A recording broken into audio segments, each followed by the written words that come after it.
அனைவருக்கும் வணக்கம். இன்றைக்கி நம்ம ஸ்ட்ராபெரி கிருஷ்ணா சேனலில் என்ன பார்க்க போகிறோன்னா, நம்ம வீட்டு தோட்டத்திலே ஃப்ரெஷ்ஷாக காய்ச்சிருக்க இந்த பொடலங்காய் வச்சு தான் சூப்பரான சுவையான பொடலங்காய் ரெசிபி தான் பார்க்க போகிறோம். இப்படி நம்மளே வளர்த்து காய்கறியை சமைச்சி அதோட டேஸ்ட்டையும் ஹெல்த் பெனிஃபிட்ஸும் டபுள் ஆகிடும். புடலங்காய் பிடிக்காதவங்க கூட இந்த ரெசிபி ட்ரை பண்ணிங்கன்னா எல்லாருக்கும் ரொம்ப பிடிக்கும்.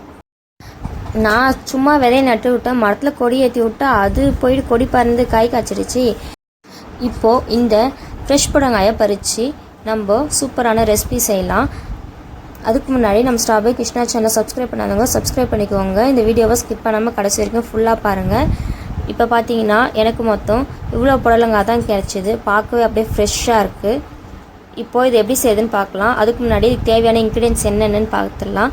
அதுக்கு ஒரு வெங்காயம் கட் பண்ணி எடுத்துக்கணும். அதுக்கப்புறம் 4 பச்சை மிளகா, அதுக்கப்புறம் கொஞ்சமாக உளுத்தம் பருப்பு, கொஞ்சம் கடலைப்பருப்பு, 1/2 மூடி தேங்காய் துருவி எடுத்துக்கணும். அதுக்கப்புறம் நம்ம பறித்த புடலங்காவை தோல் சீவி குட்டி குட்டியாக கட் பண்ணி அலசி எடுத்துக்கணும். அவ்வளோதான் இதுக்கு தேவையான பொருள். இப்போ எப்படி செய்யுதுன்னு பார்க்கலாம். அதுக்கு ஃபஸ்ட்டு ஒரு கடாயில் தேவையான அளவுக்கு நல்லெண்ணெய் ஆட் பண்ணிப்போம். இப்போது எண்ணெய் நல்லா காயட்டும். எண்ணெய் காய்ஞ்சதுக்கப்புறம் கடுகு ஆட் பண்ணிப்போம். கடுகு நல்லா பொரியட்டும். கடுகு பொரிஞ்சதுக்கப்புறமா கடலைப்பருப்பு, உளுத்தம்பருப்பு இது எல்லாத்தையும் ஆட் பண்ணிப்போம். அதுக்கப்புறம் வெங்காயம், பச்சை மிளகா இது எல்லாத்தையும் ஆட் பண்ணி நல்லா வதக்குவோம். இப்போ பார்த்தீங்கன்னா வெங்காயம் நல்லாவே வதங்கிடுச்சு. இப்போது நம்ம கட் பண்ணி வச்சுருக்க புடலங்காயை இது கூட ஆட் பண்ணிப்போம். இது எல்லாத்தையும் நல்லா வதக்குவோம். இப்போ பார்த்திங்கன்னா பார்க்கவே கலர்ஃபுல்லாக இருக்குது. இப்போது இது கூட இதுக்கு தேவையான அளவுக்கு உப்பு ஆட் பண்ணிப்போம். இப்போது இது எல்லாத்தையும் நல்லா வதக்குவோம்.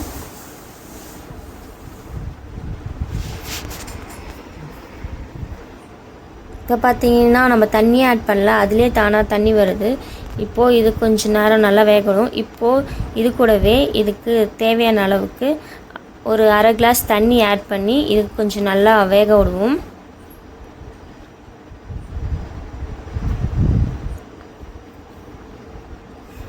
இப்போ பார்த்தீங்கன்னா நம்ம புடலங்காய் நல்லாவே வெந்துடுச்சு. இப்போது இந்த ஸ்டேஜில் 1/2 மூடி தேங்காய் துருவி இது கூட ஆட் பண்ணிப்போம். இப்போது இதை ஒரு 5 மினிட்ஸ் நல்லா மிக்ஸ் பண்ணிவிடுவோம். அவ்வளோதான், நம்மளுடைய சூப்பரான புடலங்காய் ரெசிபி ரெடி. நீங்களும் வீட்டில் ட்ரை பண்ணி பார்த்து என்ஜாய் பண்ணுங்கள். இந்த மாதிரி செஞ்சு கொடுத்தா கிட்ஸ் நல்லா, குழந்தைங்க எல்லாருமே நல்லா விரும்பி சாப்பிடுவாங்க. இந்த வீடியோ உங்களுக்கு பிடிச்சிருந்துச்சுன்னா லைக் பண்ணுங்கள், உங்கள் ஃபேமிலி அண்ட் ஃப்ரெண்ட்ஸ்க்கு ஷேர் பண்ணுங்கள். நம்ம ஸ்ட்ராபெரி கிருஷ்ணா சேனலை சப்ஸ்கிரைப் பண்ணிக்கோங்க. என்ஜாய் பண்ணுங்கள்.